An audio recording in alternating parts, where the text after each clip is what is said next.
Pakistan Peoples party ریاض region کے زیر اہتمام یوم تشکر کی ایک پروقار تقریب کا انعقاد کیا گیا۔ تقریب کی صدارت پاکستان پیپلز پارٹی ریاض ریجن کے صدر احسن عباسی نے کی، جبکہ میزبانی کے فرائض پیپلز پارٹی مڈل ایسٹ کے نائب صدر مشتاق احمد بلوچی نے انجام دیے۔ جنرل سیکریٹری رانا خالد نے بھی خصوصی شرکت کی۔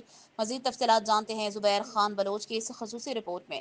تقریب کی نظامت وسیم ساجد نے کی، جبکہ مختلف شعبہ زندگی سے تعلق رکھنے والے افراد کی بڑی تعداد نے شرکت کی۔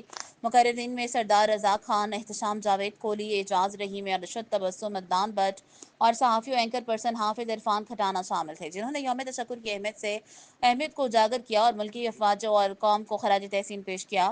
اس موقع پر رانا خالد اور احسن عباسی نے قوم اور افواج پاکستان کے شہداء کو زبردست خراج عقیدت پیش کیا۔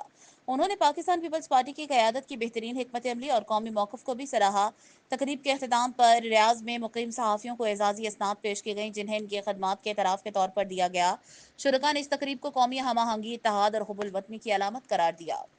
آج پروگرام جو ہوا یہ بہت دل اتنا خوش تھا کہ آپ یقین کریں کہ نیند نہیں آ رہی تھی کہ جب تک میں نے آپ لوگوں کو بلایا نہیں اور میں نے اظہار نہیں کیا اور آپ کا اظہار سنا نہیں، جو پاکستان کے حوالے سے پاکستان زندہ باد اور پاکستان کا یہ جو دن ہے یہ کبھی نہ بھولنے والا دن ہے، اور ہمیں اللہ تعالیٰ کا شکریہ ادا کرنا چاہیے کہ اللہ تعالیٰ نے پاکستانی قوم کو سر فخر سے بلند کیا۔ زندہ باد۔ Thank you very much.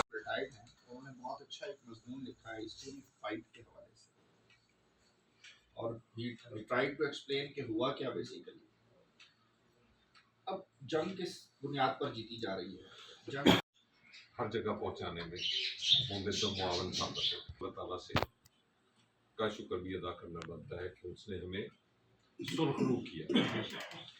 جنگ بہت بری چیز ہے، جنگ تباہی لاتی ہے، جنگ انسانوں کو مارتی ہے، جنگ میں سب سے زیادہ غریب پستا ہے، لیکن بعض امن جنگ کے بغیر قائم نہیں ہوتا۔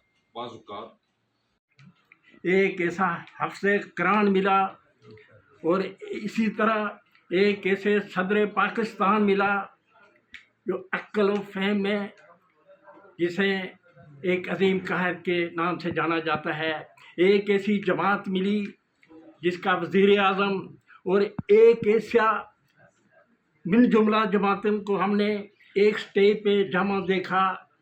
سب نے یہ کہا، میں نے ان قائدین کی تقریریں سنی، انہوں نے کہا میری کوئی جماعت نہیں ہے، میری ایک ہی جماعت ہے، پاکستان زندہ باد۔